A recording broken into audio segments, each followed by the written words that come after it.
Ustadz Haji Abdul Somad LCMA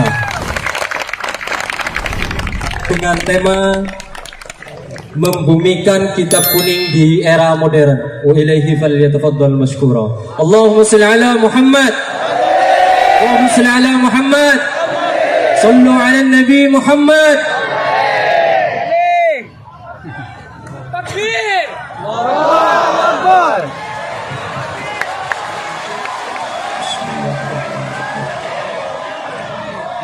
Assalamualaikum warahmatullahi wabarakatuh. Waalaikumsalam warahmatullahi wabarakatuh. Alhamdulillahi wa kafa wassalatu wassalamu ala al-habibil mujtaba wa ala alihi wa ashabihi ahli as-sidqi wal wafa. Subhanaka la ilma lana illa ma 'allamtana innaka antal alimul hakim. Rabbi shrah li sadri wa yassir li amri wa hlul 'uqdatam min lisani yafqahu qawli. Kullu amrin zibalin, semua amal yang baik, walam yubda' bihamdillah, kalau tidak dimulai dengan ucapan pujian kepada Allah, fahuwa aqta', maka amal itu putus, tak dapat dibawa sebagai bekal menghadap Allah. Maka kita awali dengan alhamdulillahi rabbil alamin. Semua majlis kalau tidak disebut selawat kepadanya, maka majlis itu menjadi antana jifah, majlis bangkai busuk berulat dan berbau. Maka majlis yang penuh dengan kehormatan kemuliaan ini kita ucapkan namanya Allahumma salli ala sayyidina Muhammad wa ala alihi wa sahbihi wa barik wa sallim. Laisa minna, tidak termasuk golongan kami, kata Rasulullah sallallahu alaihi wasallam, man lam yarham saghirana, tidak sayang kepada anak-anak, walam ya'rif syarafa kabirina, tidak hormat kepada orang tua, bukan umat Nabi Muhammad sallallahu alaihi wasallam. Yang sama-sama kita hormati, dimuliakan Allah Subhanahu wa taala. Yang mulia guru kita semua, Raden Kiai Haji Muhammad Rafi'i Baydawi, Khadimul Ma'had Al-Hamidi Banyuanyar. Guru kita Raden Kiai Haji Rafi'uddin Syamsul Arifin, Dewan Pengasuh Darul Ulum Banyuanyar. Para masyayikh Pondok Pesantren Batu Bata, Pondok Pesantren Panyepen, dan seluruh para pengasuh pondok pesantren, para ulama, tokoh masyarakat, para santri, dan semua hadirin. Kalau tuan ke Pamekasan, jangan lupa membawa kipas. Kenapa ada nama yang tak disebutkan? Karena tak tertulis di atas kertas.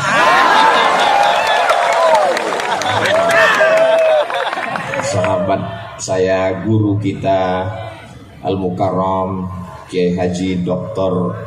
Ahmad Fauzi Tijani, pimpinan pondok pesantren Al-Amin Prenduan, yang menyertai saya selama beberapa hari ini sampai pulang hari Senin. Tapi yang pulang saya, beliau tidak ikut. Kemudian pula guru kita semua Al-Mukarram Syekh Kiai Ali Karrar hafizahullah. Semua yang tak disebutkan, muslimin muslimat, mukminin mukminat, hadirin hadirat yang belum kawin dan belum sunat, semuanya dimuliakan Allah Subhanahu wa taala. Abdul Somad datang ceramah tausiah ke Pondok Pesantren Banyuanyar. Salah. Abdul Somad datang ke Pesantren Banyuanyar ingin mengambil barokah. 227 tahun. Berapa kali ganti KTP? Seumur hidup. Bagaimana kemuliaan mereka? Suatu ketika Imam Ahmad bin Hanbal datang ke Masjid Nabawi, lalu tangannya mengusap mimbar Rasulullah sallallahu alaihi wasallam. Setelah dia usap mimbar Rasulullah, dia letakkan ke mulutnya, dia cium. Summa qabbalahu, dia cium telapak tangannya. Kenapa? Karena beliau ingin mendapatkan atharus salihin, bekas-bekas orang-orang soleh. Di sana ada bekas tapak kaki Rasulullah SAW. Setelah beliau meninggal, datang bekas tapak kaki Sayyidina Abu Bakar Siddiq. Setelah itu datang bekas tapak kaki Sayyidina Umar ibn Khattab. Setelah itu datang bekas tapak kaki Sayyidina Utsman ibn Affan. Setelah itu datang bekas tapak kaki Sayyidina Ali bin Abi Thalib.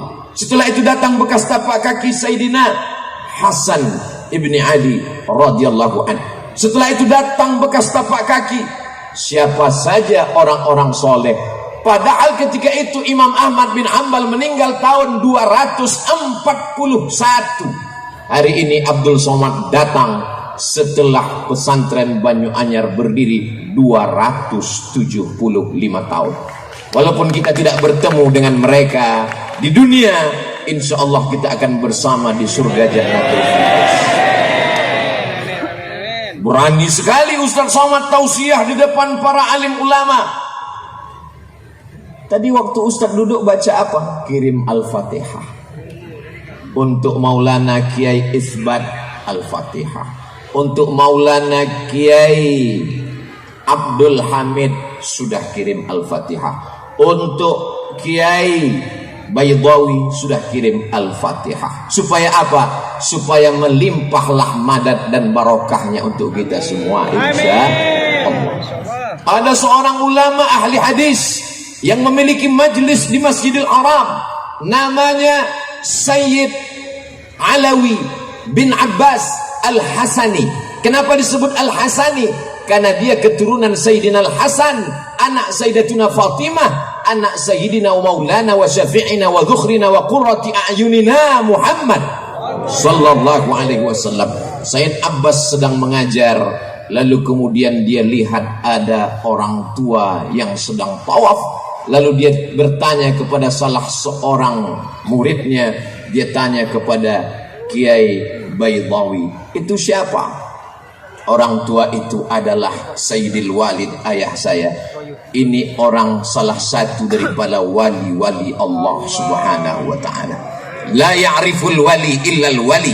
Tidak ada yang kenal wali kecuali wali. Jadi kalau ada yang mengatakan Abdul Somad itu wali, berarti dia wali murid atau wali kelas. Jadi sudah jelas kalau ada yang mengatakan Abdul Somad berani petantang-petenteng ceramah di depan alim ulama, dia hanya ingin mengambil barokah kemuliaan. Tapi Ustadz membelakangi mereka. Kok berani Ustadz? Coba putar lagi videonya mundur ke belakang. Sebelum maju tadi kan berbisik dulu ke Kiai. Kiai ke depan, kata Kiai silakan. Tapi Kiai yang lain, saya sudah angkat tangan 10 jari, 11 dengan kepala. Saat mereka semuanya mengangguk, berarti let's go. Al-adab fauqal ilmi. Ada yang lebih tinggi daripada ilmu, yaitu adab. Kalau ada orang mengatakan saya berilmu, saya banyak hafal ayat, saya banyak hafal hadis, kamu kalah dengan dia yang tak pernah salah. Siapa dia? www.google.com. Saya paling cerdas, semua kelipatan, kali-kali, bagi-bagi, tambah-tambah, saya hafal. Maka sesungguhnya kalkulator jauh lebih cerdas. Kalau ada orang mengatakan amalnya banyak, 1000 tahun beramal, naik langit pertama. 1000 tahun beramal, naik langit kedua. 1000 tahun beramal, naik langit ketiga. 1000 tahun beramal, naik langit keempat, kelima, keenam, ketujuh, sampai akhirnya dia sejajar dengan para malaikat. Ketika itu apa kata Allah?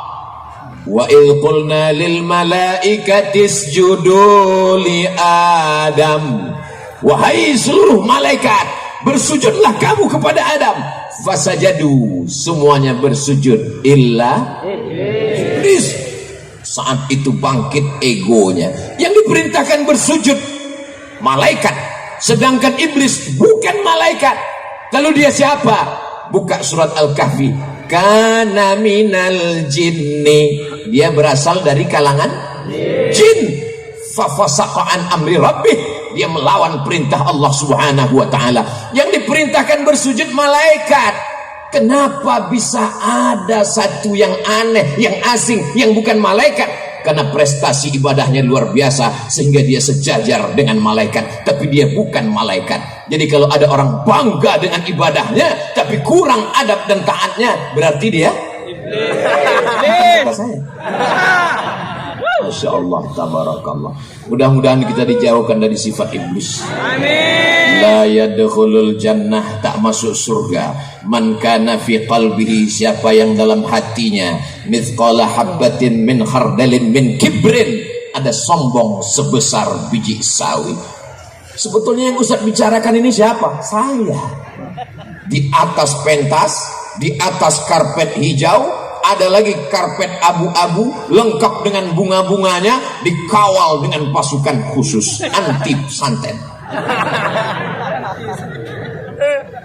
Maka kalau kita tidak rendahkan diri kita di hadapan Allah, kita akan merasa lebih tinggi, lebih hebat, lebih mulia.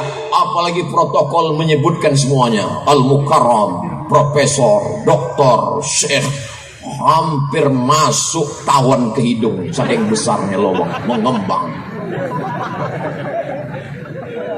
Tinggal satu titel yang belum, almarhum. Pada saatnya semua akan tinggal.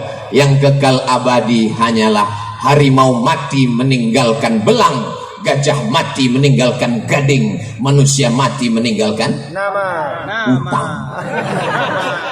Manusia akan mati meninggalkan nama. Apakah nama baik atau nama buruk? Kamu pernah ketemu Ustaz Somad? Pernah. Di mana kamu melihat dia? Di TikTok. Sombong sekali gayanya. Itu videonya dipotong, Beb.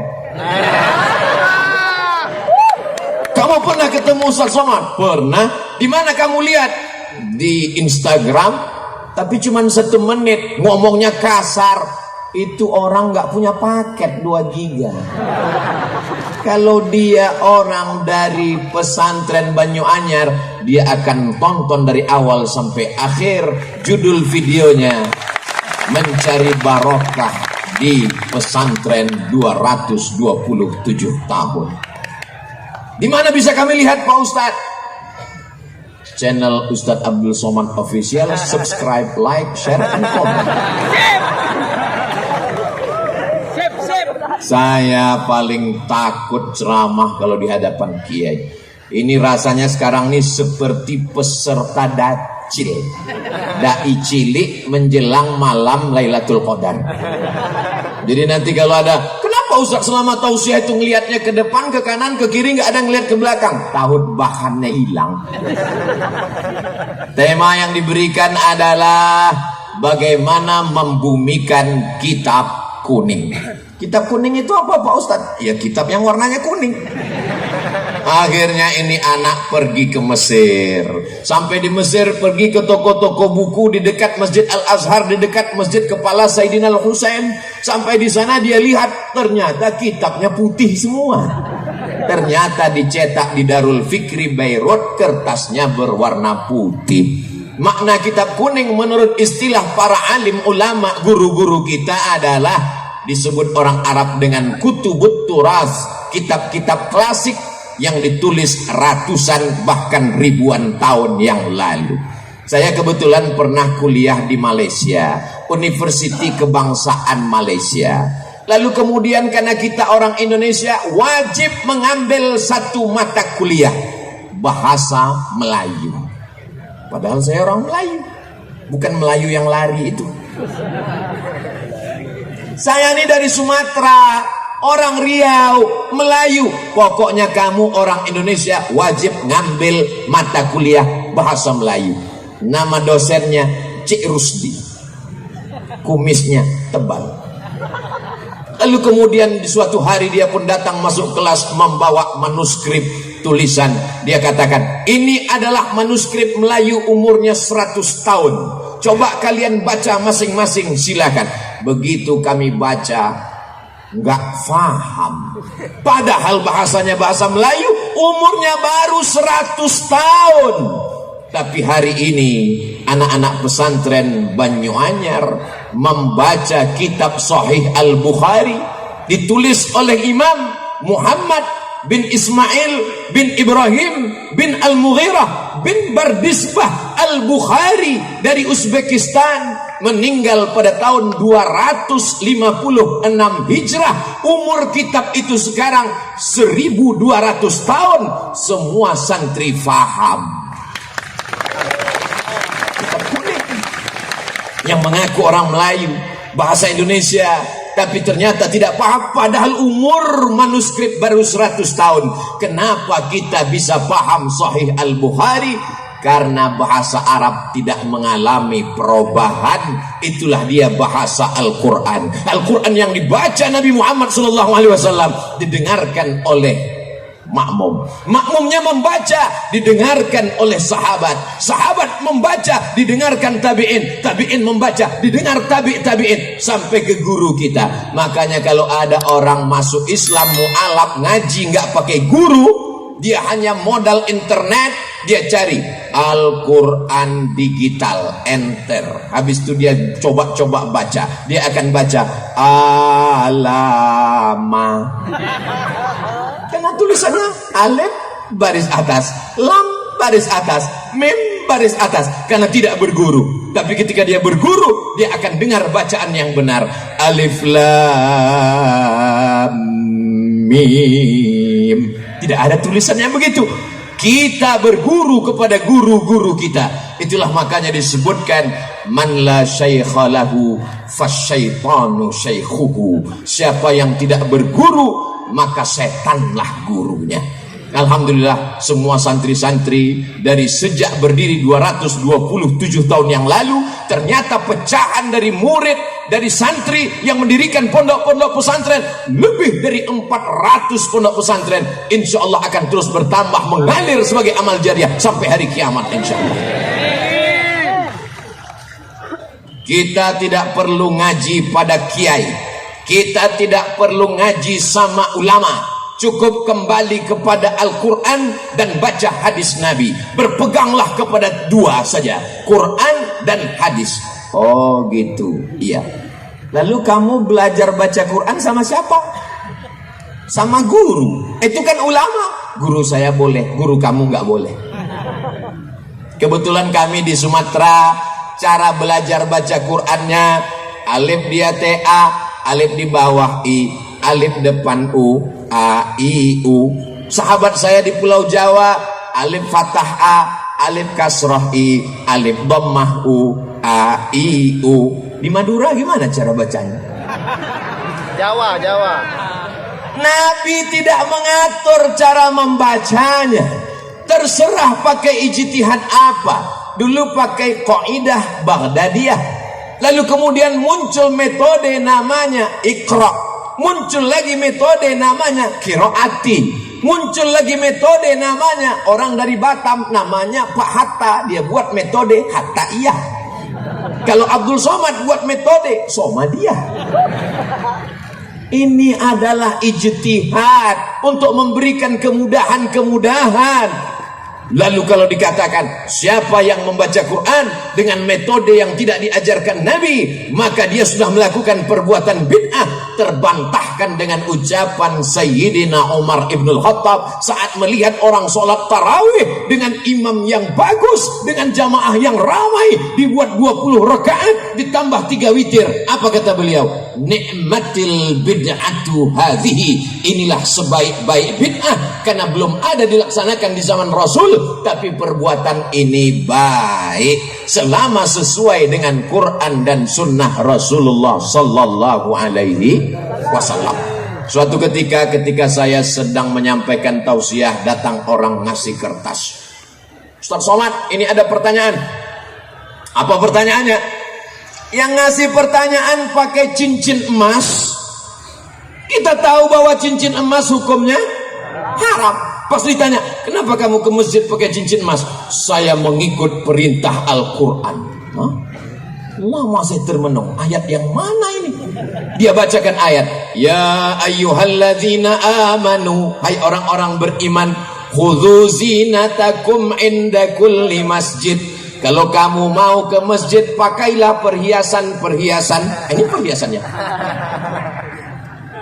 Gara-gara kembali ke Al-Quran tanpa melalui pemahaman ulama. Padahal asbabun nuzul ayat itu adalah ketika mereka dulu zaman jahiliyah melaksanakan tawaf di Masjidil Haram, bunyi kalimatnya Oryanun Talik, mohon maaf. Oryan, mohon maaf, tidak layak di depan kiai, telanjang. tidak pakai pakaian. Sebagaimana lahir tidak membawa dosa dan pakaian, maka tawaf pun tidak pakai pakaian. Turun ayat, ya ayyuhalladzina amanu, hai orang yang beriman, khudzu zinatakum, pakailah pakaian inda kulli masjid, ketika kamu mau masuk ke Masjidil Haram melaksanakan tawaf. Di mana kami bisa lihat penjelasan itu? Dalam kitab-kitab tafsir. Di antaranya tafsir Imam Abu Ja'far Ibnu Jarir At-Tabari pada abad ketiga. Berarti kitab ini umurnya 1100 tahun yang lalu. Masuk ke kategori kitab kuning. Maka dia kitab kuning walaupun warnanya putih. Jadi kalau ada orang yang mengatakan kita tidak perlu kitab kuning, kita cukup dengan Al-Quran, kalimatul haq urida bihal batil, kalimatnya benar, kita kembali ke Quran, tapi maknanya batil. Kenapa? Orang akan baca Quran sendiri, terjemahkan sendiri, pahami sendiri, nyasar sendiri. Kamu kalau nyasar, nyasar aja sendiri, jangan bawa-bawa orang lain. Betul? Jamaah yang dimuliakan Allah Subhanahu wa taala, ini jamaah ramai luar biasa sampai nggak kelihatan ujungnya di mana. Kalau mau tahu ujungnya di mana, maka nyalakan semua handphone yang ada senternya. Yang nggak punya senter, beli senter, jual handphonenya.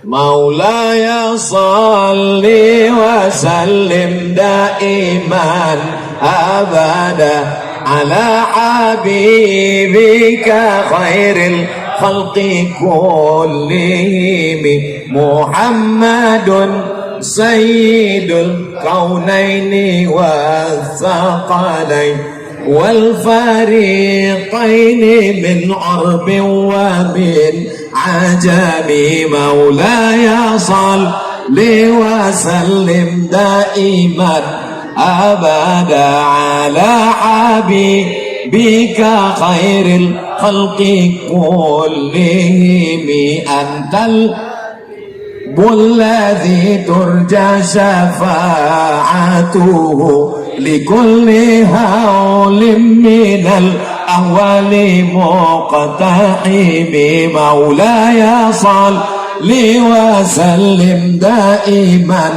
abada ala habibika khairil khalqi kullihim. Boleh dihidupkan lagi, takutnya nanti pulang miss call masuk baterai habis. Apa tadi yang dibacakan Ustadz Somad itu? Solawat. Solawat dari siapa? Imam Al-Busiri. Dia tinggal di mana? Di sebuah kota bernama kota Alexandria yang didirikan oleh Alexander the Great. Kota itu 200 km dari Kairo. Kalau tidak percaya, ukur sendiri. Anak-anak kita ketika nanti akan pergi ke Makkah melaksanakan tawaf sa'i dan umrah, mudah-mudahan mampir ke Iskandaria berziarah ke makam Imam Al-Busiri. Seorang laki-laki yang tidak berdaya, lumpuh, tidak bisa menulis, tidak bisa berjalan, tidak bisa berbuat apa-apa, tapi dia berusaha keras untuk membuat untayan kata, memaksakan diri dengan ujung jarinya memuji Rasulullah sallallahu alaihi wasallam. Akhirnya dia tulislah syair begitu indah sampai akhirnya dia tertidur lelap karena lelah dan letih. Lalu kemudian dia lihat ada sesosok orang yang begitu ganteng dan sempurna bercahaya membawakan jubah burdah.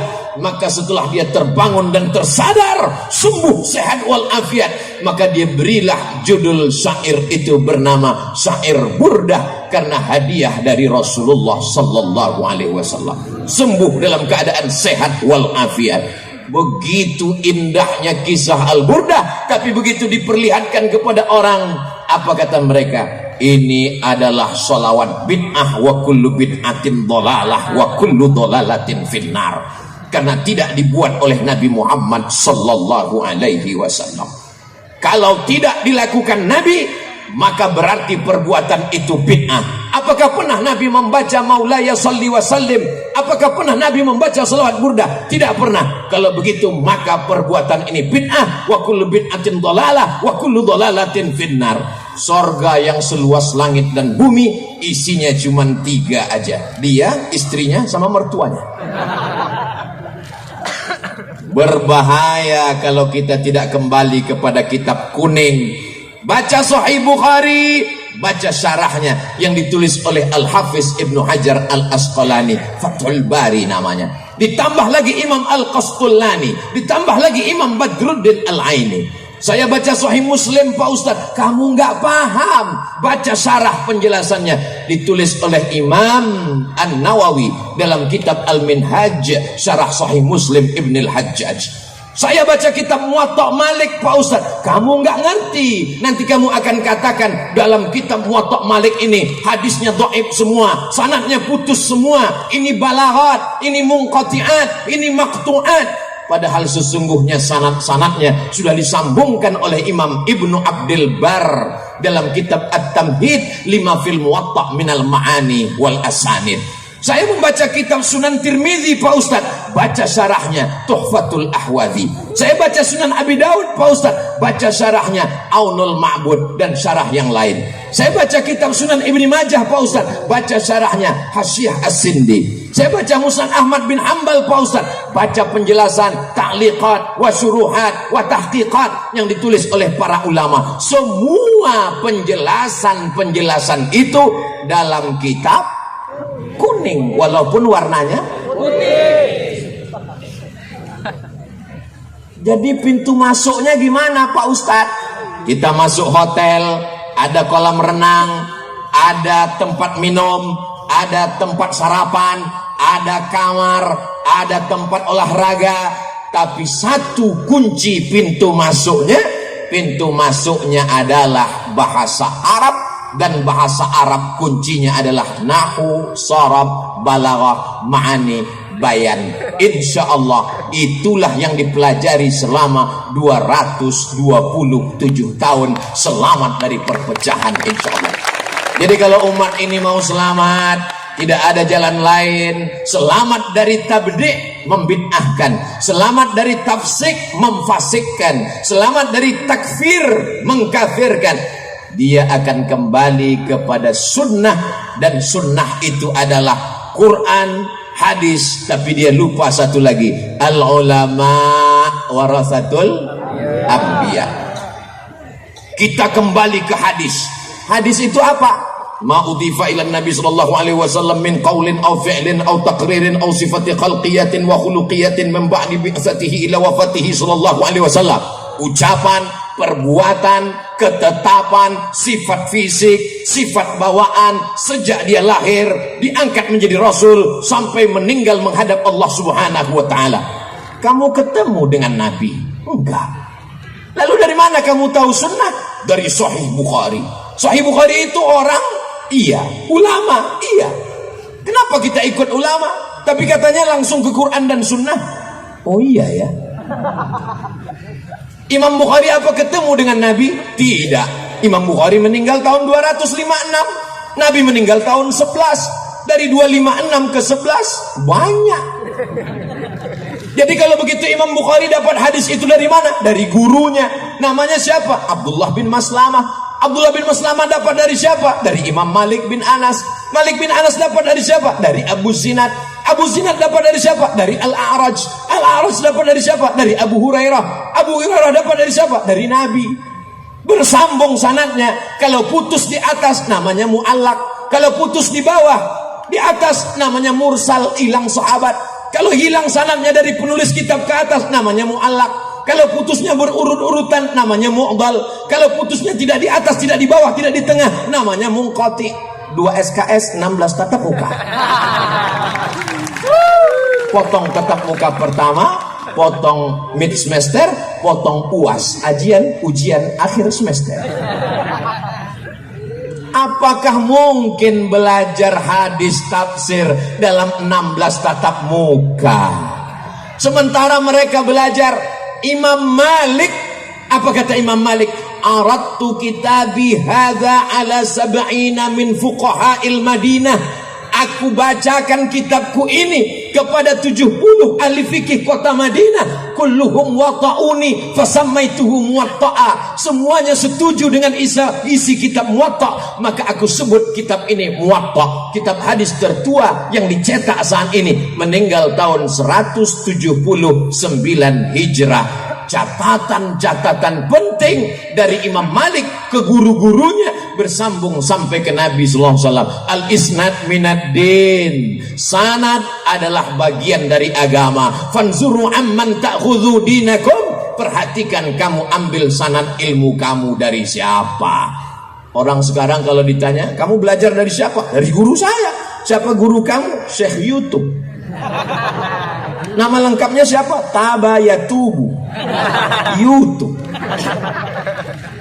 Belajar di YouTube nggak apa-apa kalau gurunya ada. Sebenarnya jamaah yang hadir hari ini, mereka cuma memastikan apakah Abdul Somad itu ada.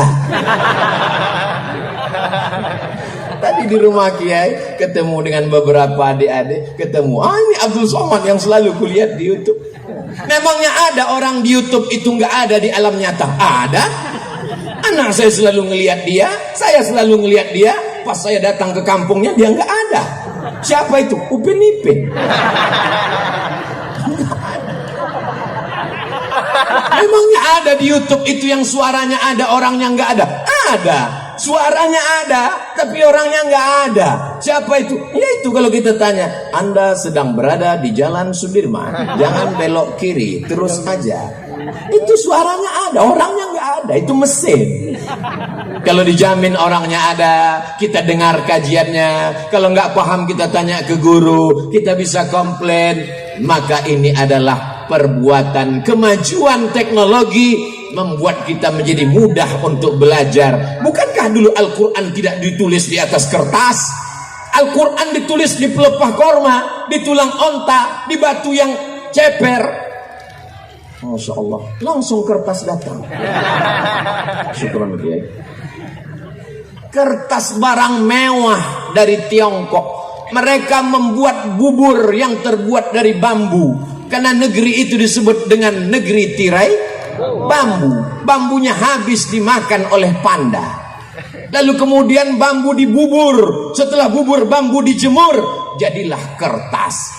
Lalu kemudian kita pun sekarang menemukan ada yang disebut dengan pulp and paper. Pulp, bubur kertas. Paper, bubur yang sudah dibuat menjadi kertas. Kertasnya kenapa warnanya kuning? Karena terbuat dari ubi yang murah. Kertas yang mahal, yang punya uang adalah orang Eropa dan Amerika. Ini termasuk kertas yang mahal. Kenapa? Karena lintar, tintanya tidak luntur. Apa yang terjadi ketika kertas tidak ada? Mereka menulis Quran di pelepah korma, di tulang onta. Lalu kemudian kapan Al-Quran baru ditulis di atas kertas? Ketika 70 penghafal Quran meninggal dunia memerangi seorang nabi palsu bernama Musailamah Al-Kadzab. Nama kampungnya Yamamah, nama orangnya Musailamah, nama kampungnya Yamamah. Karena mikrofonnya kurang jelas, jamaah pulang ke rumah cerita nama nabi palsunya Yamamah, nama kampungnya Musailamah. Yang cerita serius, yang dengar ngangguk. Lalu kemudian apa yang terjadi? Ketika itu Sayyidina Umar ibn al-Khattab mengatakan, wahai khalifata Rasulillah, ini 70 penghafal Quran sudah meninggal dunia. Aku khawatir kalau penghafal Quran ini meninggal, Quran akan hilang. Kalau begitu kita mesti membukukan Al-Quran. Apa kata Abu Bakar Siddiq? Aku takut membukukan Al-Quran karena Nabi tidak pernah melakukannya, Nabi tidak pernah memerintahkannya. Sampai Allah melembutkan hati Abu Bakar Siddiq, akhirnya dia setuju karena khawatir Quran akan hilang. Maka disusunlah tim penulisan Al-Quran yang diketuai oleh Sayyidina Zaid bin Thabit sebagai sekretaris, Ubay bin Ka'ab salah seorang imam pada masa sholat tarawih yang dibuat oleh Umar ibn al-Khattab. Anak-anak muda yang gagah perkasa. Siapa Zaid bin Thabit? Zaid bin Thabit adalah penterjemah Rasulullah yang berkata, ta'allamtuha wa hadaqtuha. Saya mempelajari bahasa Yahudi selama nisfa syahrin, setengah bulan. Zaid bin Sabit cerdas. Ketika Nabi hidup, dia penterjemah. Umurnya lebih kurang 15 tahun. Anak umur 15 tahun sekarang kelas 1 SMA, tidak masuk kelas karena online. Kecuali di pondok pesantren, dia tetap belajar full sampai hari ini. Banyak yang nanya ke saya, kenapa orang di pesantren tetap belajar Pak Ustadz? Karena COVID tidak mau masuk pesantren. Tapi bukan berarti anak yang tidak pesantren berarti COVID. Kenapa mereka tidak mau masuk pesantren Pak Ustadz? Karena takut disuruh menghafal Alfiyah Ibnu Malik beserta syarahnya, syarah Ibnu Aqil. Pintu untuk masuk ke kitab-kitab kuning ini adalah bahasa. Diawali dari yang paling kecil, disusun ulama dari ujung dunia, tempat tenggelamnya matahari. Orang Arab menyebutnya Maghrib karena tempat tenggelam matahari. Sebelum Christopher Columbus menemukan benua Amerika, orang menganggap itulah tepian dunia. Negeri itu disebut dengan Maghribi, sekarang disebut dengan Maroko. Saya belajar di Maroko 2 tahun. Lalu kemudian setelah pulang ditanya, Ustadz dulu kuliah di mana? Maroko. Dekat dengan Maroke Pak Ustadz. Salah seorang ulama besar bernama Imam Al-Ajurrumiyah menuliskan dengan tinta emas syair-syair mutun nazam supaya mudah dihafal. Setelah itu kemudian dilanjutkanlah anak-anak belajar Al-Kawakibud Durriyah, mereka belajar Imriti, mereka belajar Alfiyah, dibacakan syarahnya, akhirnya mereka pun bisa membaca kitab. Enaknya anak SMP sekarang datang, kamu di mana? Pesantren. Kampungan. Anak pesantrennya sabar, dia nanya dengan lembut, kamu di mana? Sekolah umum. Belajar agama sekali sebulan. Pelajaran intinya apa? Fisika, kimia, biologi, matematika, bahasa Inggris. Wow, amazing. Kamu di pesantren pelajarannya apa? Catat baik-baik ya. Ya, nahwu, sharaf, balaghah, ma'ani, mantik, bayan, fikih, qawaidul fikih, usul fikih, hadis, mustalah hadis, rijalul hadis, tajwid, arud qawafi, tafsir, ulumul Quran. Stop, enough. Pesantren ini berat guys, biar aku aja.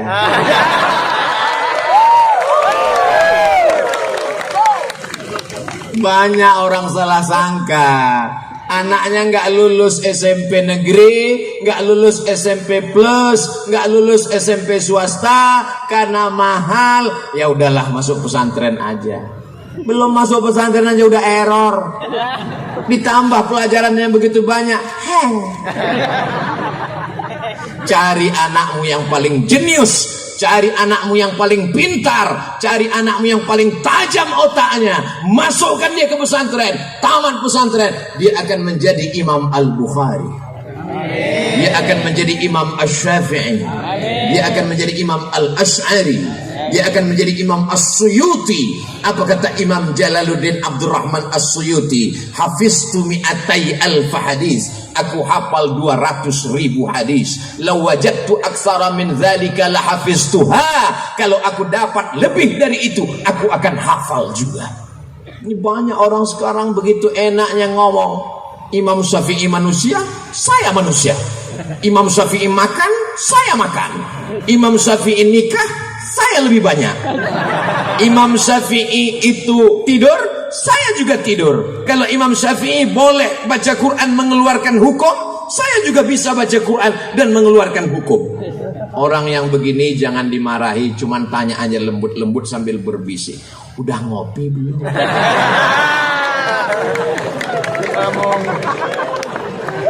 Imam Syafi'i kalau dia pulang dari masjid ke rumah, dia ambil kapas, dia sumbat telinganya. Sampai ke rumah orang nanya, kenapa disumbat? Karena kalau aku buka, semua yang aku dengar dari rumah sampai ke masjid, aku hafal. Oh, saya nggak percaya Pak Ustadz, kalimat Ustadz terlalu mengada-ada. Mana ada manusia yang secerdas itu? Cari aja di YouTube, www.youtube.com. Buat di situ tes IQ tertinggi internasional, akan dites manusia tercerdas di dunia di zaman sekarang. AAA, QQ, 7 BB, QQ, CC, bisa dia ulang kembali. Orang yang seperti itulah yang cerdas, yang membaca Al-Quran, yang menghafal hadis Rasulullah Sallallahu Alaihi Wasallam. Jangan karena tidak bisa lalu dikatakan tidak ada. Tidak ada. Tapi bukan berarti karena anak kita tidak secerdas itu lalu besok rame-rame narik anaknya dari pesantren. Anak-anakku yang sudah berada di pesantren, belajar kitab kuning, banggalah menjadi anak pesantren. Bangga apa tidak bangga? Bangga. Mengalir pahalanya sampai hari kiamat anakku. Tapi saya mau jadi polisi Pak Ustadz. Emang saya nanti kalau pesantren punya ijazah? Loh, anak pesantren baca kitab, tapi mereka juga punya ijazah formal. Tapi setelah selesai sanawiyah 3 tahun, aliyah 3 tahun, mereka nggak pulang kampung. Pas ditanya, nggak pulang? Enggak.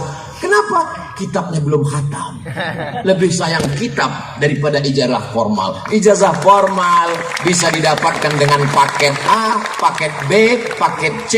Tapi dibaca kitab, dia mesti dibaca berulang-ulang, didengarkan, ngantuk dikit salah baca. Kitabnya bagus, tapi karena bahasa Arab ini begitu banyak, tulisannya mirip, cara bacanya beda. Al-Jannah, Al-Habbah, Al-Junnah, Al-Jinnah, itu tulisannya sama semua.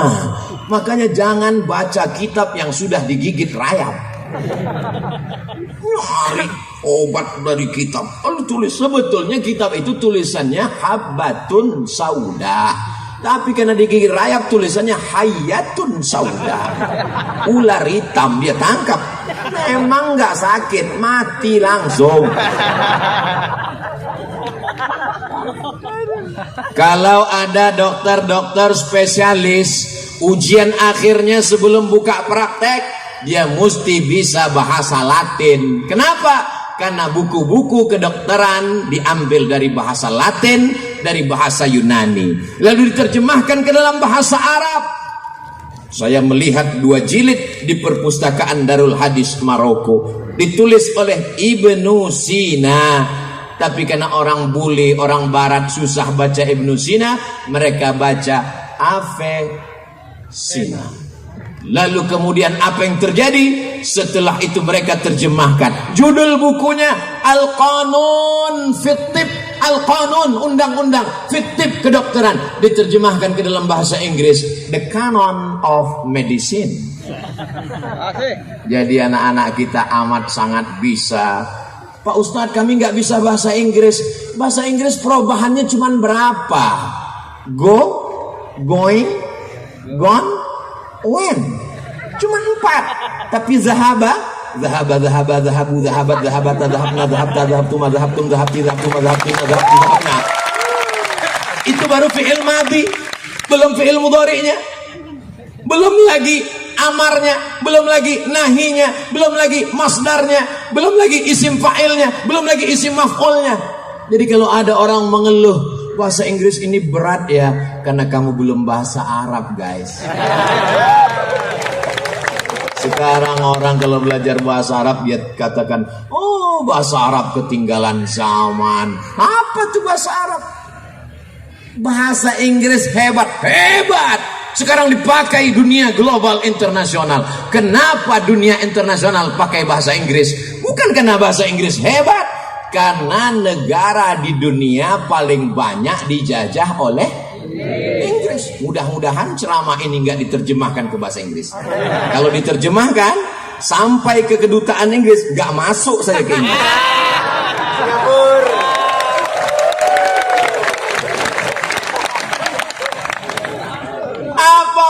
Apa maknanya? Maka bahasa Arab itu disebut dengan lughatud dhad. Kenapa bahasa dhad? Karena tidak ada huruf dhad. Dalam bahasa Inggris ada huruf shin. Ada? Masa Masa ada huruf shin dalam bahasa Inggris? Ada. Mana? Workshop, shopping center, sheriff. Ada. Ada dalam bahasa Inggris huruf sa. Ada. Health. How about your health? WHO itu singkatan dari World Health Organization.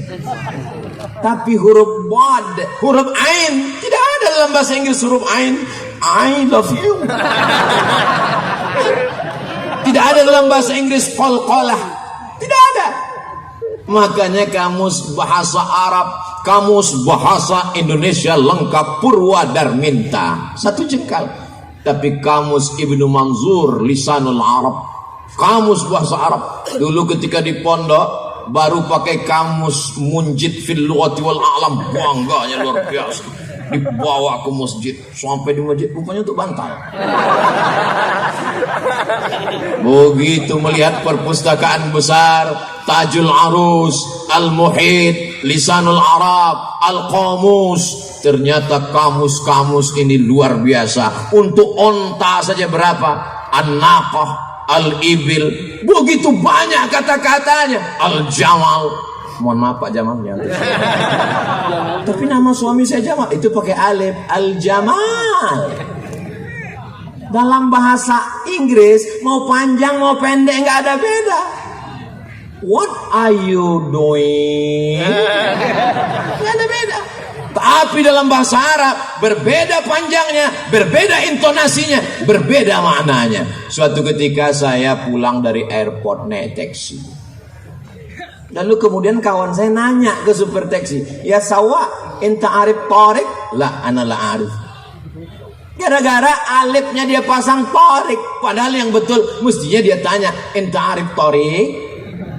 Kamu tahu jalan nggak? Gara-gara alifnya dia pasang di tengah, akhirnya supir bilang, enta arif tarik? Lah, ana mus arif tarik. Tarik nama orang. Beda panjang pendek. Aina tadhhabu ya akhi? Ilal matar. Matar hujan. Mestinya pakai alif. Ilal matar. Tapi tidak selamanya juga mesti ketat seperti baca tajwid. Kalau tanwin ketemu dengan waw, mesti idgham, dimasukkan ke dalam. Wahnya dia baca. Begitu kita datang ke rumah dia, ahlau wasahlan. Itu hanya kebiasaan. Kebetulan saya punya teman, saya punya kawan. Dulu waktu latihan bahasa Arab mau ke Mesir dia baca ahlau wasahlan. Sekarang sudah doktor, nama nggak boleh disebut, menjaga kode etik jurnalistik. Setiap saya ketemu sama dia, doktor jurusan bahasa Arab. Kalau ketemu sama dia ahlau wasahlan. Saudara yang dimuliakan Allah Subhanahu wa taala. Dulu sebelum ke Mesir saya sempat 1 tahun di jurusan bahasa Arab Fakultas Tarbiyah di Institut Agama Islam Negeri Sultan Syarif Qasim. Salah satu dosennya merupakan mahasiswa pertama Ma'had Khartum lil Lughatil Arabiyyah li ghairin natiqina biha di Sudan. Kenapa Bapak ke sana, Pak? Karena di sana bahasa Arab. Gimana belajar waktu di sana, Pak? Saya sampai di sana, kata dia, belajar lagi mengucapkan huruf-huruf. Masa S2 belajar huruf lagi? Ternyata penyebutan huruf kita salah, kata dia. Lalu saya penasaran, salahnya di mana? Kami di kelas dikasih kapas, 1 orang 1 kapas. Disuruh nyebut huruf fa. Semua disebut huruf fa.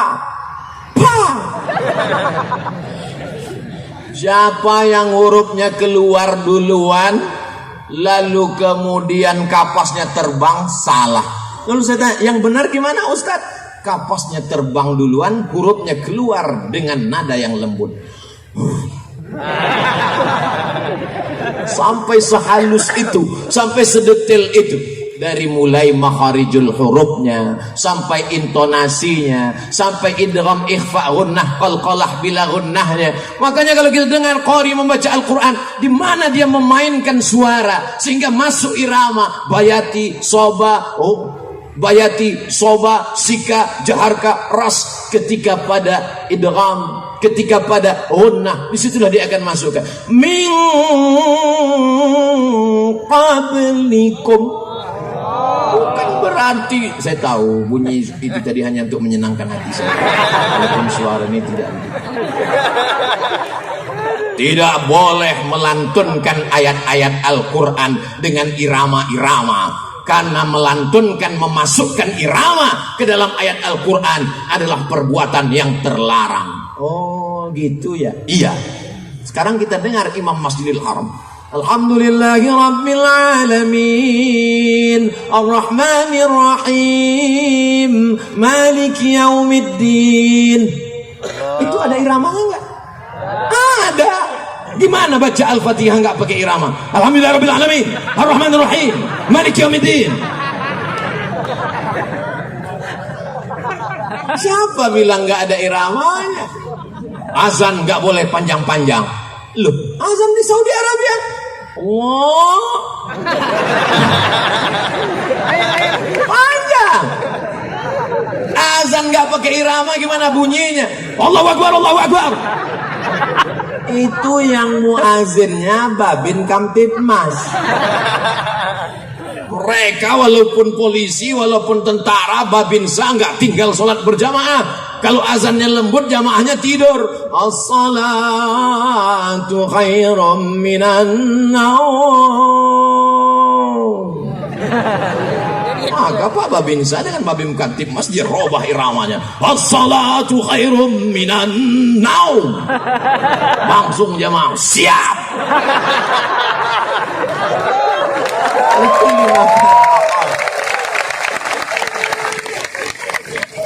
Anak pesantren dengan ijazahnya dia bisa jadi dokter spesialis. Apalagi kalau dia hafal Quran dia bisa dapat beasiswa.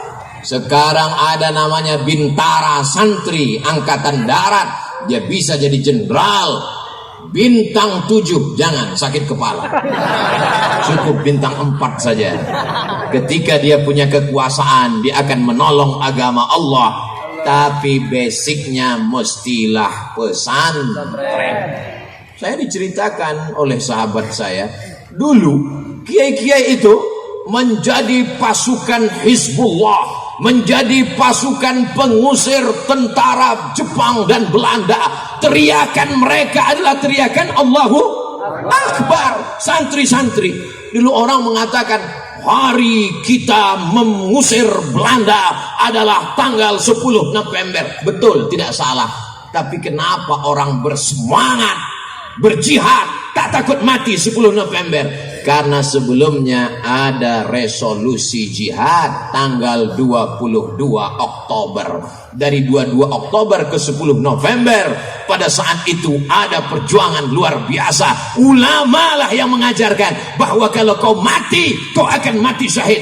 Sehingga mereka berjuang li'i'la'i kalimatillah. Allahu Akbar. Maka Belanda lari pontang-panting, Jepang lari pontang-panting, tinggal sendalnya. Itulah disebut dengan sendal Jepang. Dan pesantren Banyoanyar, betul, menjadi bukti sejarah. Salah satu rudal Belanda mendarat kemari dan mukjizat karomah. Kalau mukjizat untuk Nabi, karomah untuk wali Allah, tidak meledak. Tidak meledak. Lalu apa yang terjadi? Lalu dibongkar, dibuang misiunya, dibuang kabel-kabelnya. Sekarang untuk jadi teng. Jamaah yang dimuliakan Allah Subhanahu wa taala. Karamah yang diberikan Allah kepada para wali-wali Allah untuk apa? Menunjukkan bahwa dia ada. La yazalu 'abdi yataqarrabu ilayya bin nawafil. Kalau hambaku itu mendekatkan diri kepadaku dengan ibadah sunnah, hatta uhibbah, hadis sahih Muslim, sampai aku cinta kepadanya. Fa idza ahbabtuhu, kalau aku sudah cinta kepadanya, fa akunu ainahu yubsiru biha, aku akan menjadi matanya, dengan matanya dia akan memandang. Bukan berarti dia menyatu dengan Allah, tapi kemudian pandangannya adalah pandangan Allah Subhanahu wa taala. Tidak ada yang sulit bagi Allah. Innama amruhu idza arada syai'an ay yaqula lahu kun. Apa maknanya? Anak kita yang di pesantren baca kitab bahasa Arab, ijazah dapat, selesai, fikihnya mantap, ngerti Quran, ngerti hadis, bisa lulus apapun. yang paling diinginkan adalah barokah guru, barokah habaib, barokah kiai. Banyak orang berilmu tapi tidak ada barokahnya. Rezeki juga begitu, duitnya banyak tapi nggak ada barokahnya. Duit apa namanya? Duit hantu dimakan setan. Mudah-mudahan dengan majelis ilmu hidup kita jadi barokah. Anak-anak kita barokah menjadi soleh dan solihah. Istrinya barokah menjadi penyejuk mata, penenang jiwa. Saya Pak Ustadz kalau ngelihat istri itu senang sekali. Tapi kamu belum nikah, lihat istri orang Pak Ustadz. Mohon maaf ya, saya keceplosan. Masya Allah, tabarakallah. Allahumma salli ala sayyidina Muhammad wa ashghili zalimin bizalimin wa akhrijna min bainihim salimin wa ala alihi wa sahbihi ajma'in sallallahu rabbuna ala nuril mubin Ahmad al-Mustafa sayyidil mursalin wa ala alihi wa sahbihi ajma'in wa ala alihi wa sahbihi ajma'in. Mudah-mudahan dengan berselawat dosa-dosa kita diampunkan Allah, dinaikkan derajat kita di hadapan Allah, didapatkan kemuliaan, kebaikan-kebaikan, beramal soleh sesuai dengan janji Rasulullah sallallahu alaihi wasallam, man shalla alayya salatan, siapa yang berselawat kepadaku satu kali, sallallahu alaihi biha asyra, Allah balas 10 kebaikan, wa huddat anhu asyra sayyiat, dihapuskan 10 kesalahan, wa rufi'at lahu asyra darajat, dinaikkan 10 derajat tingkatan kemuliaan. Ternyata sekarang sudah jam 9. Tadi saya mulai tausiah jam 8. Begitu saya cerita, nyampaikan ini, ngomong, lihat jam, udah jam 9. Ternyata ngomong di depan orang yang hatinya khusyuk itu nggak terasa 1 jam. Wah, Ustaz Somad nih basa-basi aja ngomong pelipur lara. Enggak, dari tadi sampai sekarang saya belum ada ngeliat jam. Wallahi tallahi billahi, saya ceramah terus baru lihat tuh sudah 1 jam. Sampai saya ragu, jangan-jangan jam ini mati. Ternyata kalau kita ngomong, orang hatinya terbuka, kita menyampaikan juga cair, tak terasa. Saya pernah tausiah, rasanya lama sekali menjelang buka puasa.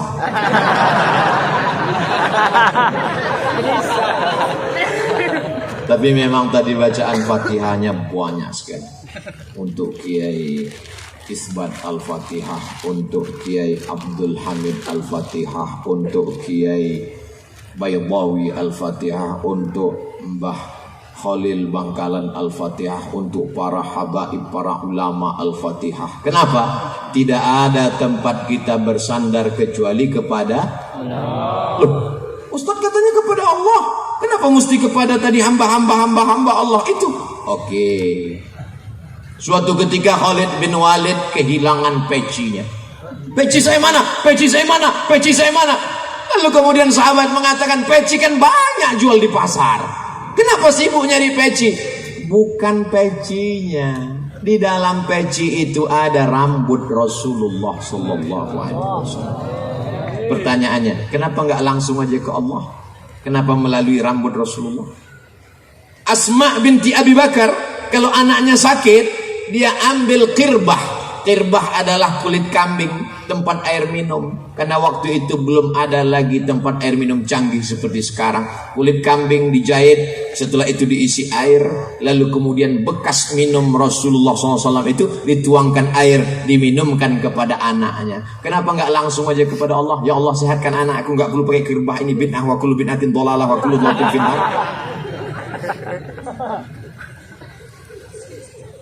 Ketika Nabi Yakub menangisi anaknya Yusuf. Nabi Ibrahim alaihissalam punya anak namanya Ishak. Ishak punya anak laki-laki namanya Yakub. Yakub punya anak laki-laki namanya Yusuf. Yusuf punya saudara namanya Yahuza. Keturunan Yahuza disebut dengan Yahudi. Jangan diterjemahkan, nanti saya nggak bisa masuk ke Palestina. Ketika Nabi Yakub tidak bisa melihat karena menangis setiap pagi, petang, siang dan malam, kehilangan seorang anak buah hati belayan jiwa. Bagaimana cara Nabi Yusuf supaya ayahnya ini bisa melihat? Dia kirimkan bajunya. Idhab biqamisi hadha, pergilah kamu membawa bajuku ini, bawa ke ayahku. Kenapa? Nanti kalau sudah baju ini sampai ya'ti basira, dia akan bisa melihat. Kenapa Nabi Yusuf enggak berdoa aja, ya Allah bukakan mata bapakku? Dan bapaknya juga Nabi. Kenapa Nabi Yakub enggak? Kenapa mesti pakai baju Yusuf? Bukankah karena baju itu dulu pandangannya hilang? Karena baju itu dilumuri dengan darah kambing, lalu dikatakan inilah baju Yusuf. Padahal itu adalah damun kadzib, darah bohong, darah dusta. Sebagaimana dulu baju itu menghilangkan pandangannya, sekarang Allah ingin menunjukkan mukjizatnya. Ketika baju itu datang sampai, apa kata Nabi Yakub? Inni la ajidu riha Yusuf, aku mencium bau semerbak anakku Yusuf. Ternyata bau manusia nggak sama. Setelah diteliti sekarang, ternyata bukan cuma cap jempol yang tak sama. Seorang ibu yang membesarkan anaknya, buah hati belayan jiwanya, 9 bulan 10 hari dia kandung. Di Pulau Madura ngandung masih 9 bulan 10 hari. Sama. Alhamdulillah. Di tempat lain sudah ekspres. Dia susukan 2 tahun lamanya, dia tahu bau anaknya, dia dapat mencium. Inilah ajidu riha Yusuf. Ketika baju Yusuf datang dia cium, lalu kemudian terbuka matanya. Kenapa tidak langsung berdoa kepada Allah melalui wasilah orang-orang soleh? Jadi kalau ada orang mengambil barokah dari para alim ulama, dari para habaib, dari zuriat Rasulullah, dari orang-orang yang dianggap wali Allah, yang dinyatakan wali masyhur, menyatakan ini wali Allah, dan dia mastur, dia tidak pernah mengakui dirinya, tapi orang lain mengatakannya, maka saya termasuk orang yang selalu suka mengambil barokah-barokah. Mudah-mudahan barokah ini melimpah kepada kita semua. Di mana kita bisa dapatkan itu? Di dalam kitab kuning. Idza matal insan, kalau manusia mati, begitu dalam Sahih Muslim. Tapi ada juga yang meriwayatkannya idza mata ibnu Adam. Enggak apa-apa, karena memang kita semuanya adalah anak Adam. Yang tidak keturunan Adam berarti keturunan monyet. Menurut Charles Darwin. Idza matal insan, kalau manusia mati, inqata'a, putus. Lalu setelah orang meninggal ada keluarganya ngaji. Bismillahirrahmanirrahim. Yasin wal Qur'anil Hakim. Kalau baca Yasin begitu slow, pelan. Karena banyak juga orang sekarang baca Yasin cepat sekali, 120 km per detik. Turjaun. Datang orang membacakan hadis, idza matal insan, idza mata ibnu Adam, inqata'a amaluhu. Jangan bacakan lagi karena sudah putus. Yang putus itu apa? Yang putus itu adalah orang yang meninggal putus amal taklifi. Orang meninggal nggak wajib sholat, orang meninggal nggak wajib puasa, orang meninggal nggak wajib bayar zakat. Maka kalau ada orang nggak mau sholat, nggak zakat, nggak puasa, maka dia mesti mati. Apakah orang yang sudah meninggal itu tidak beramal? Kita lihat penjelasan ulama ketika Nabi Muhammad SAW Isra Mi'raj. Subhanalladzi asra bi'abdihi lailan minal masjidil haram ilal masjidil aqsa. Dalam perjalanan Nabi Muhammad SAW melihat Jibril, iya. Itu apa yang terang di bawah? Itu kuburnya Nabi Musa. Nabi Musa lagi ngapain? Sholat di kuburnya. Pertanyaannya, Nabi Musa udah meninggal atau masih hidup? Sudah meninggal. Tapi katanya orang meninggal nggak beramal. In qata'a amaluhu. Itu yang sholat itu siapa? Oh, kalau begitu hadisnya dhaif. Enak aja, mentang-mentang gak sesuai lalu hadisnya didoakan. Lalu Nabi pun sampai ke Masjidil Aqsa, ditambatkannya burak. Setelah itu dia salat, dan di belakangnya ada Nabi Ibrahim. Nabi Ibrahim jadi makmum.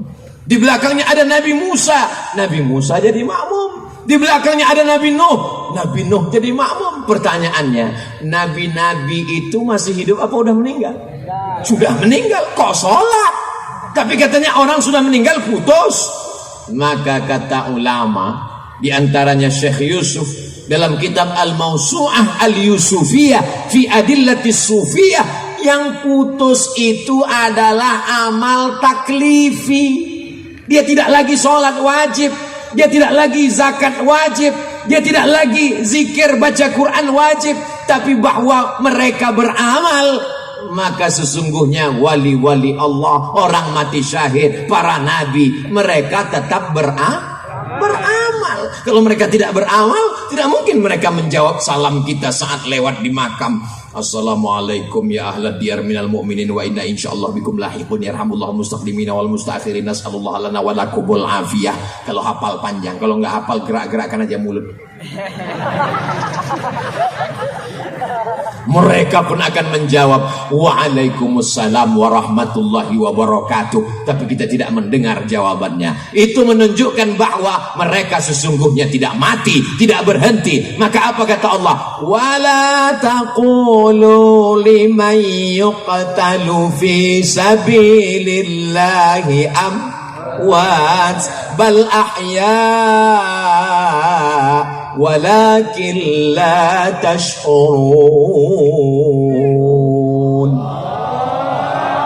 Masya Allah, tabarakallah. Jadi kalau mau menyelesaikan masalah khilafiyah di tengah masyarakat, solusinya adalah kembalikan kepada kitab kuning. Kalaupun dia ikhtilaf, dia akan berlapang dada menerima perbedaan, karena debatnya bukan debat kusir, tapi punya referensi. Dia akan saling menghormati, seperti perdebatan antara Imam Malik bin Anas dan Imam Abu Hanifah. Imam Malik bin Anas ahli hadis, meninggal tahun 179 Hijrah. Tapi ada di sana madrasah ahlul ra'i, namanya Imam Abu Hanifah, namanya Imam Hanafi, meninggal di Kufah pada tahun 150 Hijrah. Berdebat antara ahlul ra'i dengan ahlul hadis. Setelah berdebat, datang Imam Laith bin Sa'ad dari Mesir menjumpai Imam Malik.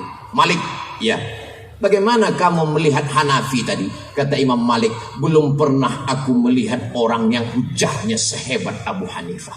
Setelah itu Imam Laith datang menemui Imam Hanafi. Hai Abu Hanifah, bagaimana kau dapati Malik tadi? Apa kata Imam Hanafi? Aku belum pernah melihat orang yang hafalan hadisnya sehebat Malik bin Anas. Mereka saling membesarkan, bukan menjatuhkan. Mereka saling mengagumi. Itulah ikhtilaf salaf. Itulah ikhtilaf orang berilmu. Betul kata Imam Muhammad bin Idris Asy-Syafi'i, ma jadaltu aliman illa ghalabtuhu wa ma jadaltu jahilan illa ghalabani. Kalau aku berdebat dengan orang alim berilmu, aku menang. Tapi kalau aku berdebat dengan orang dungu, aku selalu kalah. Kenapa? Karena mereka berdebat bukan dengan ilmu, tapi berdebatnya dengan urat leher. Kalau cerita urat leher, siapa yang paling kuat teriak, dialah yang menang. Adik-adik yang sudah di pesantren, jangan merasa dibuang orang tua. Kalian adalah orang yang beruntung karena sudah diberikan kesempatan menuntut ilmu. Lanjutkan sampai khatam kitab-kitab. Banyak sekarang anak-anak kalau dimasukkan ke pesantren merasa anak yang sudah dibuang. Sore-sore menjelang azan maghrib bersandar di bawah pohon kelapa. Jangan-jangan aku anak adopsi. Allah Maha Penyayang, jatuh pohon kelapa, langsung sehat. Bayangkan kalau orang tuamu tidak sayang, tidak kenal ulama, tidak ngerti barokah, dibelikannya engkau rumah, kamarnya mewah, dibelikan mobil, dibelikan gadget, dibelikan handphone, dibelikan macam-macam alat hiburan. Itu bukan sayang, itu menjerumuskan anak ke dalam neraka jahanam. Kalau sayang dengan anak, maka hantarkan dia ke pesantren, kenalkan dia dengan kiai. Kiai, ini anakku. Sebagaimana dulu Ummu Sulaim datang membawakan Sayyidina Anas bin Malik kepada Sayyidina Muhammad sallallahu alaihi wasallam. Ya Rasulullah, mereka kaya memberikan tanahnya, mereka kaya memberikan sumurnya, mereka kaya memberikan dinar, dirham, emas, peraknya. Aku wanita biasa, yang kuserahkan adalah anakku. Lalu anak itu pun didoakan Nabi. Apa kata Nabi sallallahu alaihi wasallam? Allahumma aksir amwalahu wa auladahu waj'alhu min ahlil jannah. Banyakkan hartanya, banyakkan anaknya, jadikan dia penghuni surga. Akhirnya apa yang terjadi? Ketika Sayyidina Anas bin Malik meninggal dunia, dihitung anak keturunannya hampir 100 orang. Tapi tidak ada disebut di situ Allahumma aktsir amwalahu wa auladahu wa azwajahu. Enggak perlu, karena itu udah automatically. Dan yang lain punya kebun, panennya setahun sekali. Sayyidina Anas bin Malik panennya setahun 2 kali. Dan sahabat Nabi yang meninggal terakhir di kota Basrah, Irak, adalah Sayyidina Anas bin Malik. Barokah doa. Jadi kalau kitabnya mungkin kurang lancar, ngajinya mungkin kurang kuat, tapi insya Allah bi barokati kiai, barokah habaib, barokah guru, insya Allah kita dapat itu, insya Allah. Amin. Suara trompet habis waktu atau? Tadi Pak Kiai mengatakan, Ustaz Somad silakan tausiah sampai jam 2. Saya biasanya tausiah itu mata saya melihat kemana-mana, itu ngelihat berapa orang yang nguap. Kalau jamaah nguap 3, demikianlah tausiahnya saya sampaikan. Dari tadi saya keliling, nggak ada yang nguap. Karena memang ini santri wali santri, orang-orang yang biasa dengar pengajian, Pulau Madura negeri yang religius, ditambah lagi barokah para habaib, para kiai, para guru kita. Mereka semangat, yang jadi masalah mereka semangat, saya nggak kuat. Jadi nanti jangan kesannya Ustaz Somad berhenti tausiah karena jamaahnya bubar. Enggak, jamaahnya luar biasa. Saya bisa jadi luar binasa. Jamaah yang dimuliakan Allah Subhanahu wa taala. Satu-satunya solusi supaya kita tidak berpecah belah adalah kembali kepada sunnah Rasulullah sallallahu alaihi wasallam. Betul apa enggak betul? Betul. Siapa yang bilang kembali kepada sunnah akan membuat perpecahan? Mari kita kembali kepada hadis Nabi Muhammad sallallahu alaihi wasallam. Akhirnya kembali kepada hadis. Baca hadis. Apa yang terjadi? Ihtajama orang yang berbekam maka batal puasanya. Dalam satu hadis, aftaral hajim wal mahjum. Hajim yang membekam, mahjum yang dibekam, aftara, maka puasanya batal. Hadisnya sahih. Baca hadis satu lagi. Ihtajama Rasulullah sallallahu alaihi wasallam wa huwa shaim. Nabi ketika sedang puasa dia berbekam. Hadis satu lagi mengatakan batal puasa orang yang berbekam. Hadis yang ini mengatakan Nabi sedang berpuasa berbekam. Kira-kira dua hadis ini maknanya satu, kontradiktif, ikhtilaf. Jadi kalau ada orang mengatakan ini kita ikhtilaf karena tidak kembali kepada hadis. Kalau kita kembali kepada hadis tidak ada ikhtilaf. Hadisnya aja ikhtilaf, gimana enggak ikhtilaf? Ikhtilaf itu hilang bukan kembali kepada hadis, tapi kembali kepada penjelasan ulama. Tapi begitu ulama menjelaskan, hilang ikhtilafnya. Gimana bisa ikhtilafnya hilang Pak Ustaz? Hadisnya jelas mengatakan orang yang berpuasa itu batal kalau dia berbekam. Nah Hadis ini mengatakan Nabi Muhammad berbekam sedang berpuasa, berarti puasanya nggak batal. Gimana ceritanya? Ternyata hadis yang mengatakan Nabi berbekam ketika berpuasa adalah hadis yang terakhir. Maka hadis yang awal tadi statusnya adalah mansuh. Maka itulah dikenal dalam ilmu usul fikih bernama istilah nasakh. Nasakh yang menghapus, nasih yang dihapus adalah mansuh. Dari mana ilmu usul fikih ini datang? Imam Muhammad bin Idris Asy-Syafi'i memanggil muridnya namanya Rabi Al-Muradi. Ta'al ya Rabi, ta'al. Kalau bahasa di kampung kami di Sumatera, come here a moment. Mohon maaf ya. Lalu datanglah Rabi. Ada apa wahai guruku? Tulis surat wahai Rabi. Lalu Imam Rabi mengambil pena dan kertas. Dia tulis semua yang keluar dari mulut Imam Syafi'i. Tulis. Jadi satu kitab. Itulah dia kitab Ar-Risalah, kitab usul fikih tertua di dunia yang ada sampai hari ini. Betul kata Imam Ahmad bin Hambal, kami menghafal hadis, tapi kami tidak mengerti mana hadis am, mana hadis khas, mana mutlak, mana muqayyad. Tidak mengerti, maka datang seorang yang dikirim Allah Subhanahu wa taala, pewaris para nabi. Jadi kalau ada orang mengatakan kami mengagumi Imam Syafi'i, kenapa? Karena kebetulan guru kami mazhabnya Syafi'i. Enggak salah. Ibu mengagumi Imam Syafi'i. Oh jelas Pak Ustaz. Kenapa? Suami saya namanya Pak Syafi'i. Maaf Pak Syafi'i. Tapi orang yang berilmu dia mengatakan Imam Syafi'i lah datang menyelesaikan ikhtilaf yang ada di kepala ahli hadis. Ahli hadis hebat, luar biasa. Tapi mereka ini seperti orang yang menjual obat. Lalu datang apoteker, lalu datang dokternya yang menentukan dosisnya, yang mengatakan ini nasakh, ini mansuh. Oh ini bukan nasikh mansuh, tapi ini al-jam'u. Oh ini adalah menjelaskan. Itu semua adalah ulama. Tapi sekarang banyak orang tak percaya kepada ulama. Kalau mobilnya rusak, dia bawa ke bengkel.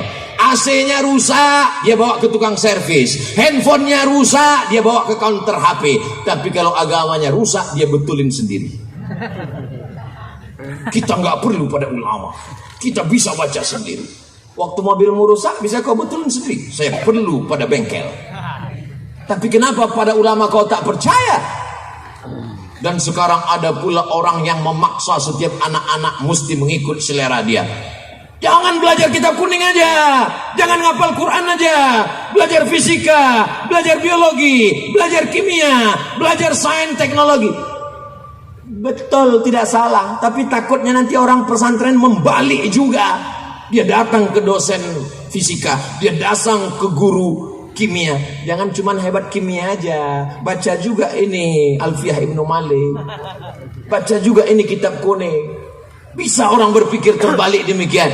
Kita semua diberikan kelebihan-kelebihan. Ada mungkin kelebihannya di bidang ilmu umum, ada kelebihan di bidang ilmu agama. Tapi semua kelebihan ini dipakai untuk menolong agama Allah. In tansurullah yansurkum. Jadi anak kita kemana kelihatan kecenderungannya, insya Allah kita arahkan ke sana. Anak saya ini kemana-mana Pak Ustadz selalu bawa jarum suntik. Dokter spesialis. Nggak lulus Pak Ustadz, pecandu narkoba. Nauzubillah. Anak saya ini kemana-mana selalu mandi ke sungai, angkatan laut. Anak saya ini main semprit-sempritan, polisi lalu lintas. Tapi selalu bawa bola, wasit. Ternyata orang barat punya ilmu.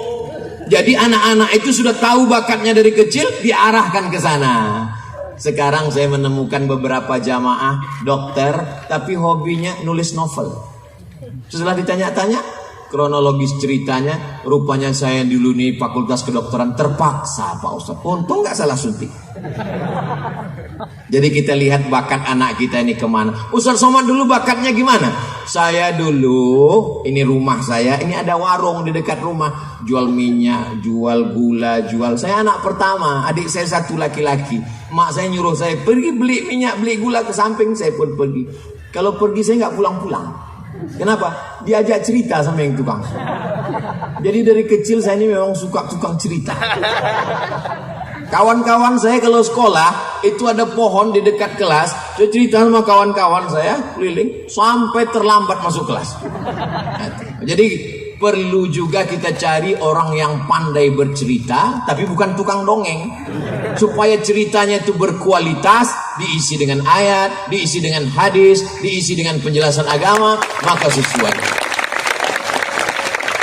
Ada orang yang tidak pandai bercerita, tapi nulisnya mantap, nulis novel berat, menceritakan tentang ulama ini berat, tapi begitu ditulis dalam bentuk novel, maka luar biasa. Berdakwah, ceramah, apalagi kalau ceramahnya ngamuk-ngamuk, marah-marah, berat. Tapi kalau dituliskan dalam novel, Masya Allah, saya pulang mendarat ke Jakarta, mampir di rumah teman saya lihat ada novel. Saya tanya, itu novel? Iya, bestseller, baru cetak. Berapa lama kau baca? Habis maghrib, selesai azan subuh, khatam. Apa judulnya? Ketika Cinta Bertasbih. Di dalamnya ada kisah-kisah dakwah. Jadi dakwah ini bisa lewat cerita. Itulah yang dilakukan oleh Wali Songo dulu.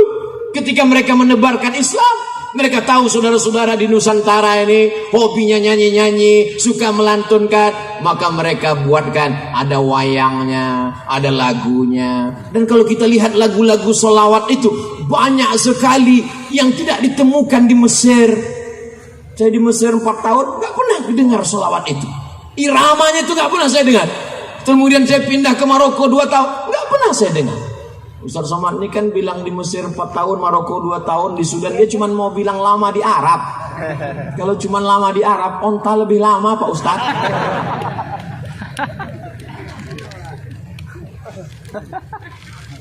Salatullah, salamullah, ala taha rasulillah. Salatullah, salamullah, ala yasin habibillah.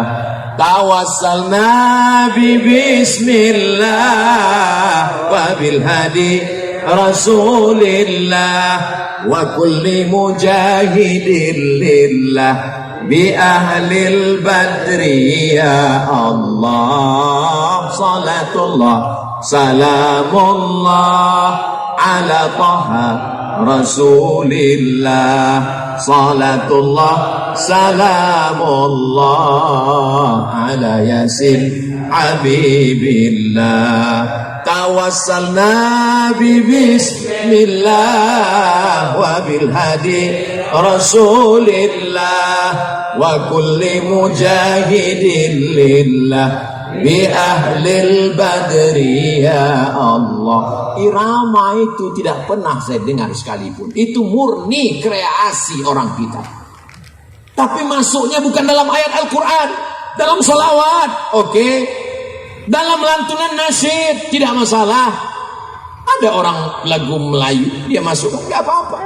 Tapi kalau sampai dimasukkan di dalam azan, dimasukkan dalam ayat Al-Quran, takalluf, merubah makna, walaupun bayati soba sikana awan jaharka, tapi kalau dimasukkan merusak makna, maka ulama mengharamkannya. Iyyaka na'budu. Tanyalah kepada qori-qori kita. Itu semua sudah diatur oleh para ulama.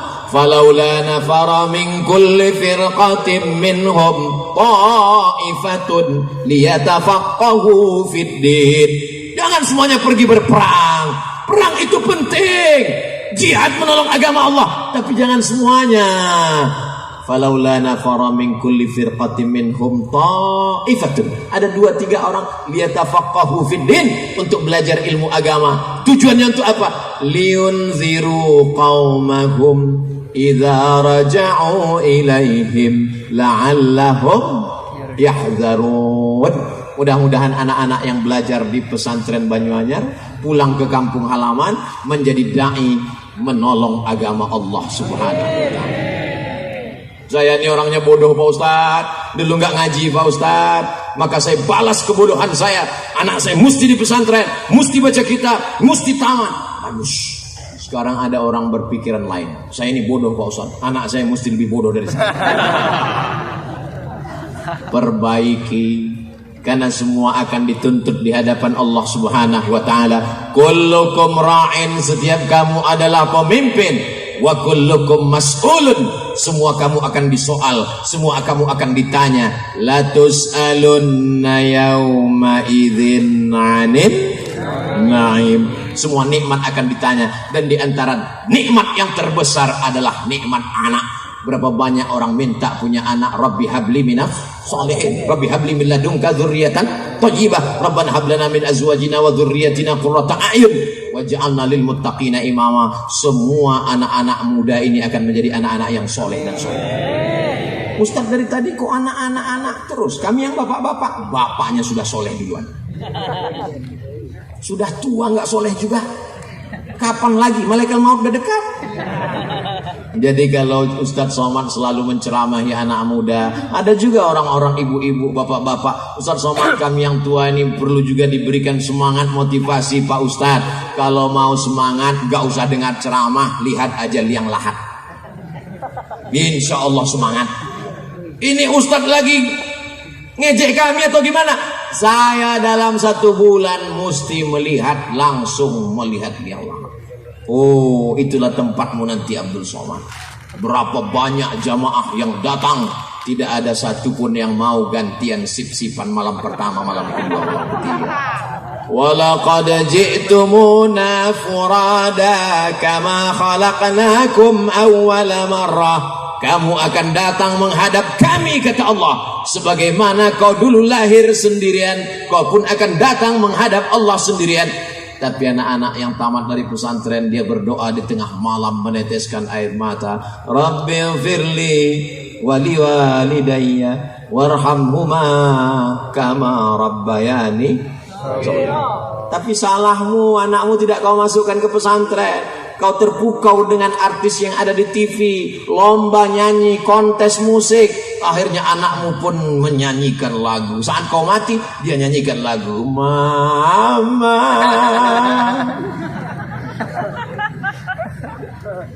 Yang lalu tak dapat diulang kembali. Menetes air mata darah untuk menyesal. Lan tarji'al ayyamul lati madat. Yang lalu tak akan dapat terulang. Anak saya udah besar semua Pak Ustadz, gimana mau masuk pesantren? Cucu saya pun udah besar juga semua Pak Ustadz. Tunggu cucunya nikah, punya anak. Janjikan dalam hati, anakku mesti sekolah agama. Kami begitu dulu. Kamu mesti sekolah agama. Nanti tamat pondok terserah mau kemana. Habis ini terserah. Sebelum berangkat ke Mesir, ibu saya bertanya, kamu mau kuliah atau mau nikah? Saya mau kuliah. Terbang sejauh mata memandang, akan kucarikan duitnya. Orang tua mesti memberikan pilihan. Datang jamaah ngadu ke saya, Ustaz Somad, anak saya ini bingung, saya tanya mau kuliah, nggak mau, tapi sampai sekarang nggak jelas. Tolong nasihati Pak Ustaz. Saya bilang saya nggak bisa ngasih nasihat. Tolong jumpai sekali aja Pak Ustaz. Oke, besok habis sholat Jumat kita ketemu. Begitu habis sholat Jumat ketemu, saya pakai jurus ibu saya 20 tahun yang lalu. Saya tanya, mau nikah apa mau kawin? Mau nikah apa mau kuliah? Mau kuliah Pak Ustadz. Kuliah jurusan apa? Saya mau ambil politeknik. Hah? Ini anaknya mau? Sama saya selama ini nggak mau. Masalah komunikasi aja. Insya Allah anak-anak kita ini diajak dialog dengan baik. Kamu mesti masuk pesantren nak. Pesantren itu enak. Nanti kamu insya Allah bisa baca kitab. Kamu akan selamat dunia akhirat. Kamu akan membahagiakan aku alam barzah terang benderang sejauh mata memandang. Kapan kau berbakti pada orang tua? Aku gak mau di pesantren. Nanti kau titipkan ke panti asuhan. Ayah mau.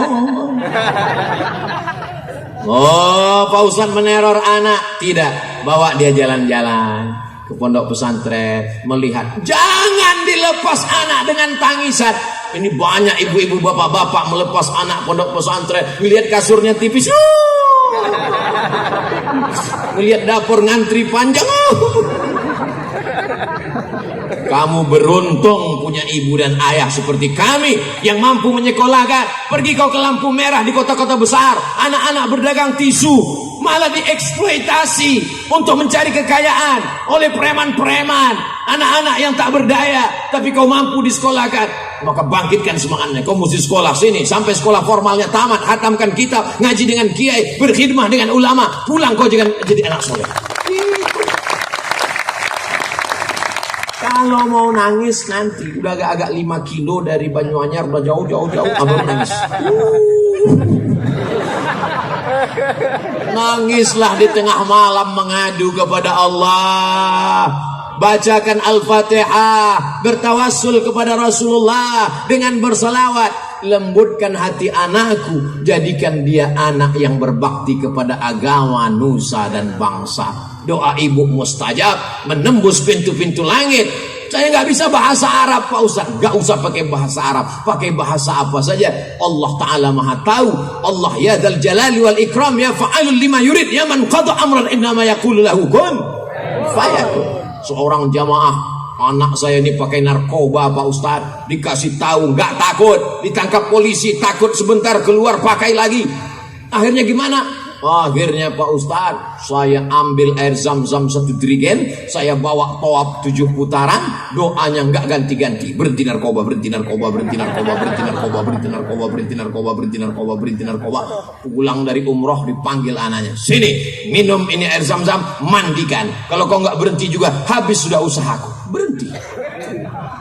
Doa ibu luar biasa. Mudah-mudahan anak-anak kita menjadi anak yang terselamatkan dari narkoba, selamat dari LGBT, selamat dari sekuler, selamat dari liberal, selamat dari ateis, selamat dari khawarij, selamat dari murji'ah, selamat dari syiah, selamat dari fitnah khalqil Quran, selamat dari agnostik. Dalam akidah Ahlus Sunnah awal Jamaah Imam Abul Hasan Al-Asy'ari, fikihnya dalam mazhab Imam Muhammad bin Idris Asy-Syafi'i, dan tasawufnya dalam jalur Imam Junaid Al-Baghdadi, Imam Abu Hamid Al-Ghazali. Amin ya rabbal alamin. Ila hadratin Nabi Mustafa Muhammadin sallallahu alaihi wasallam wa alihi thayyibin at-tahirin wa ashabil mayamin wan nabiyyin was-siddiqin wasyuhada was-salihin wal malaikatil muqarrabin wal ulama'il amilin wal awliya'is salihin wa masyayikhina akhussu bidzikri al-muassisi ma'ahad Banyuanyar. Al-Fatihah.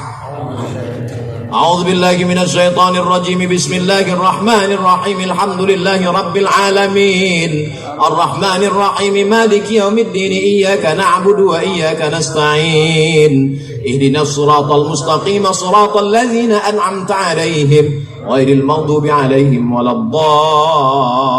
الضالين آمين اللهم صل على سيدنا محمد وعلى آل سيدنا محمد السلام عليك يا رسول الله السلام عليك يا نبي الله السلام عليك يا خير خلق الله اللهم إنا نتوسل إليك بحق نبيك محمد صلى الله عليه وسلم وبسر الفاتحة أن تيسر لنا أمورنا وتقضي حاجاتنا وتبلغ مقاصدنا وتغفر لنا ما مضى يا أكرم الأكرمين أكرمنا ولا تهنا واعطنا ولا تحرمنا ربنا اغفر لنا ذنوبنا ولآبائنا ولأمهاتنا ولمشايخنا ولأزواجنا ولذرياتنا ولمن أحسن إلينا ولجميع الحاضرين والحاضرات اللهم لا تدع لنا في مقامنا هذا وفي ساعتنا هذه ذنبا إلا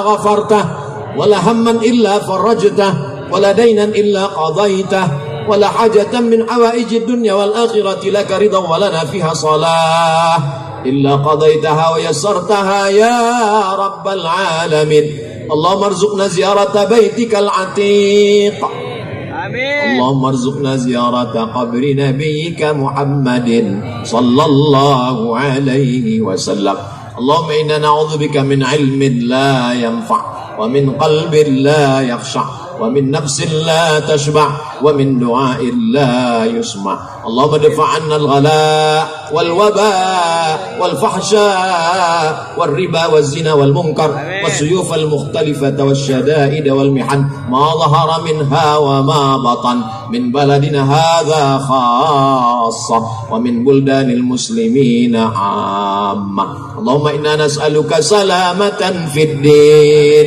وعافية في الجسد وزيادة في العلم وبركة في الرزق وتوبة قبل الموت ورحمة عند الموت ومغفرة بعد الموت.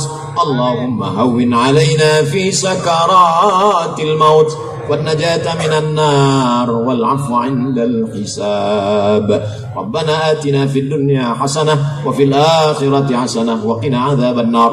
وصلى الله على سيدنا محمد وعلى آله وصحبه وسلم بسر الفاتحة.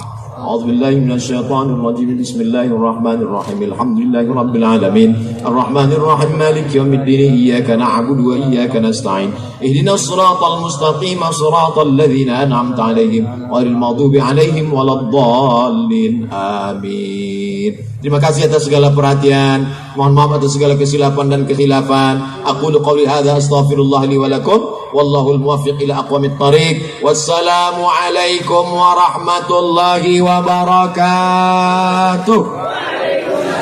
Waalaikumsalam warahmatullahi wabarakatuh.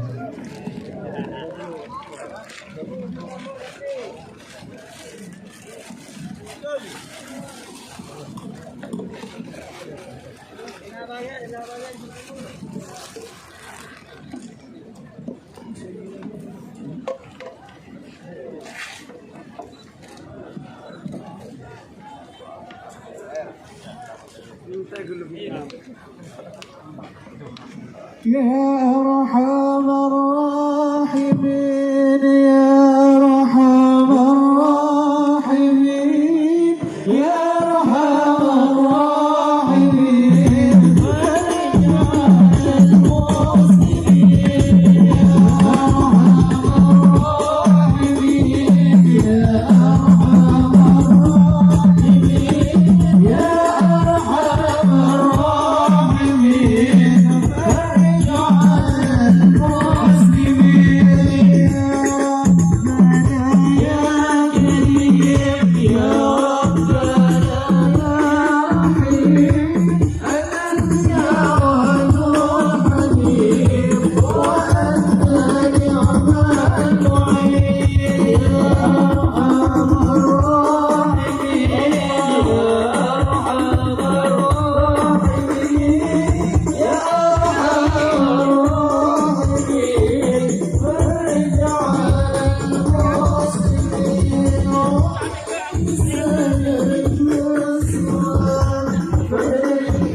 kanan, kiri kanan, kiri kanan, kiri kanan, kanan kiri, kiri kanan.